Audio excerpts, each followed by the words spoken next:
নমস্কাৰ বন্ধুসকল, মই বিধান হাজৰিকাই আজি আপোনালোকৰ ওচৰলৈ আকৌ এটা নতুন ভিডিঅ'লৈ উপস্থিত হ'লোঁ। মই আজি আপোনালোকক দেখুৱাবলৈ চেষ্টা কৰিম নগাঁৱৰ ব্ৰহ্মপুৰ অঞ্চলৰ এজোপা বিশেষ আহঁত গছ আৰু এটা শ্বহীদ ভৱন। শ্বহীদ ভৱনটো আৰু আহঁত গছজোপাৰ সকলো কথা আপোনালোকক জনাবলৈ চেষ্টা কৰিম। তেতিয়াহ'লে আজিৰ ভিডিঅ'টো আৰম্ভ কৰোঁ।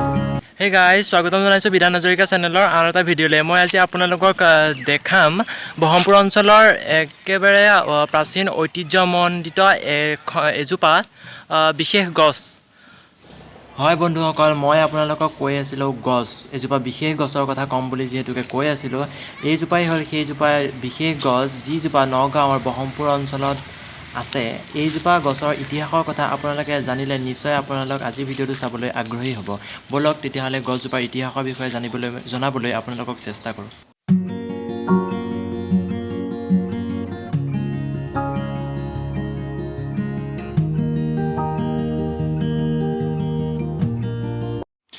আপোনালোকে হয়তো গছজোপা দেখা পালে এইজোপা গছৰ তলতেই 1942 চনৰ 18 ছেপ্টেম্বৰ সেইদিনা আছিল শুক্ৰবাৰ, আহিনৰ 2 তাৰিখে সমগ্ৰ ব্ৰহ্মপুৰ অঞ্চলৰ কপাহতলী বৰপথাৰত এই গছজোপা থকা ঠাইখনৰ নাম হ'ল কপাহতলী বৰপথাৰ।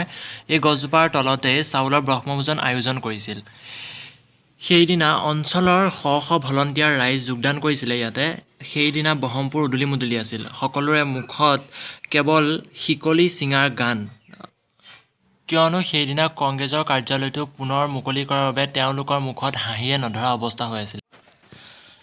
বনভোজ আয়োজন কৰিছিলে, কিন্তু সেই সময়তে দিনৰ 1:30মান বজাত যেতিয়া সকলোৱে ভাত খাবলৈ আৰম্ভ কৰিলে সেইখিনি সময়তে 4-5 গাড়ী পুলিচ বিষয়া তাত উপস্থিত হ'ল আৰু তেওঁলোকক আক্ৰমণৰ বাবে হুইছেল বজালে। তেতিয়া নগাঁও জিলাৰ উপ আৰক্ষী অধ্যক্ষ ভৱানী বৰুৱাৰ নেতৃত্বত ইংৰাজ কেপ্টেইন মিষ্টাৰ ৰুছ আৰু মিষ্টাৰ ফিছ শিবিৰৰ সন্মুখত নামি আক্ৰমণৰ হুইছেল বজালে। লগে লগে শিবিৰৰ চাৰিওদিশে মিলিটাৰী ঘেৰাও কৰিলে আৰু ৰাইজক আক্ৰমণ কৰাৰ তেওঁলোকে প্ৰস্তুতি চলালে। এই গছজোপাৰ তলতেই বনভোজ খোৱা ৰাইজৰ ভিতৰত বিশেষ 4জন ব্যক্তি আছিল: ভোগেশ্বৰী ফুকননী, লক্ষ্মী হাজৰিকা, ঠগীসুত, বলুসুত। ব্ৰিটিছে আক্ৰমণ কৰাৰ এটাই মূল কথা আছিল, যিহেতুকে সেই সময়ত ব্ৰিটিছে আমাক স্বাধীন কৰি আছিলে। এই 4জন ব্যক্তিয়ে আমাৰ দেশখন আমাৰ হাতত আনিবলৈ বিশেষভাৱে প্ৰস্তুতি চলাইছিল। মই আপোনালোকক এতিয়া লৈ যাব বিচাৰিছোঁ সেই 4জন বিশেষ ব্যক্তিৰ মূৰ্তি কেইটাৰ ওচৰলৈ। মই প্ৰথমতে চেণ্ডেলযোৰ খুলি পেলাই শ্বহীদ ভৱনটোৰ ভিতৰলৈ সোমাই গ'লোঁ আৰু আপোনালোকক মূৰ্তিকেইটা এজন এজনকৈ স্পষ্টভাৱে দেখুৱাবলৈ চেষ্টা কৰিছোঁ।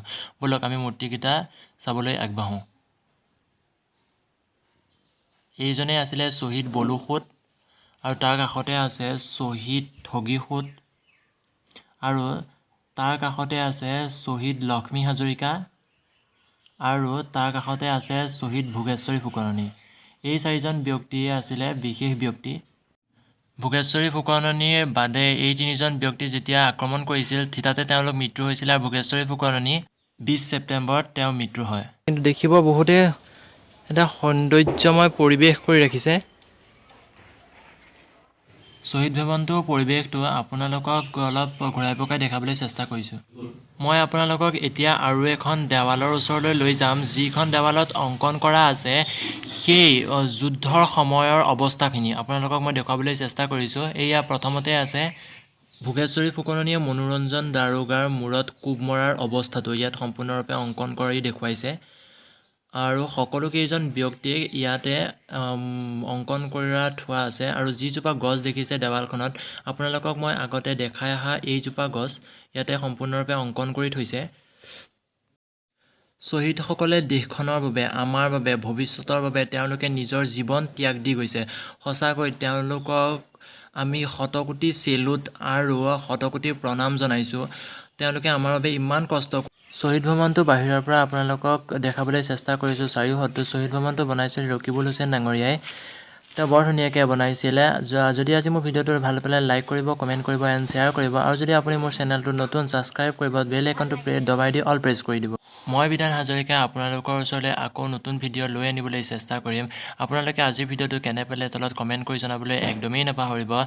আৰু আজিৰ ভিডিঅ'টো ইমানেই দেখুৱাম বুলি ভাবিছিলোঁ যিহেতুকে ধন্যবাদ।